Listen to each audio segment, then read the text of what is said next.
আচমকাই বিকট শব্দ, কয়েক মিনিটে লেলিহান শিখার গ্রাসে একই পরিবারের ৮ সদস্য।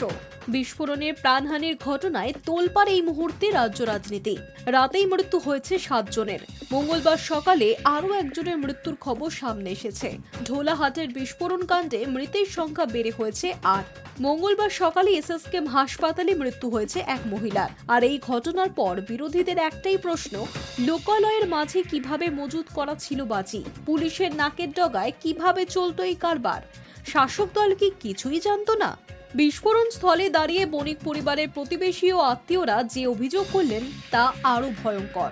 পড়ে আছে বারুদ ভর্তি বালতি, তা লুকিয়ে রাখছিল কারা? স্থানীয় সূত্রে জানা যাচ্ছে, গত ৮ থেকে ১০ বছর ধরে চলছিল ওই বাজি কারখানা।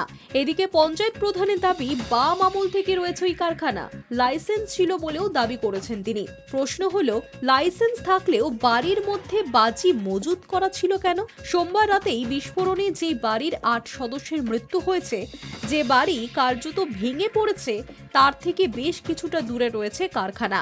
সেখানে গিয়ে দেখা গেল বাজি তৈরির সামগ্রী থেকে শব্দবাজি সবই মজুত রয়েছে সেখানে। শুধু তাই নয়, বাড়ি থেকে কিছুটা দূরে মাঠের মাঝে রাখা কয়েকটি বালতি, সেগুলি বারুদে ভরা। পড়ে রয়েছে বারুদে ভরা একাধিক বস্তাও। স্থানীয় বাসিন্দারা প্রশ্ন তুলেছেন, এইভাবে কি বারুদ লুকিয়ে রাখা হচ্ছিল? যদি বারুদ লুকানোই হয়, তাহলে কারা করছিল এই কাজ? যেখানে শাসক দলের মদত ছাড়া কিছুই সম্ভব নয়। সংবাদ মাধ্যমের ক্যামেরার সামনে মুখ খুলতে চাইছেন না অনেকেই। তবে এক ব্যক্তি স্পষ্ট জানিয়েছেন, কারখানা থেকে ১০ মিনিট দূরত্বেই থানা, ১০ মিনিট দূরত্বে বিধায়কের বাড়ি। তারা জানবেন না তা কি করে সম্ভব? বিধায়ক সমীর জানা দাবি করছেন, ওই কারখানায় লাইসেন্স ছিল। এদিকে বাসিন্দারা বলছেন, লাইসেন্স যদি দেওয়া হয়ে থাকে, তাহলে তাদের নামেই এফআইআর করা উচিত।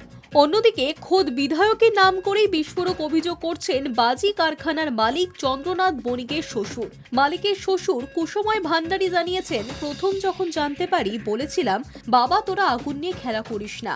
ও বলেছিল লাইসেন্স আছে। তারপর একদিন এসে দেখলাম অফিসাররা এলো, খাওয়া দাওয়া করলো।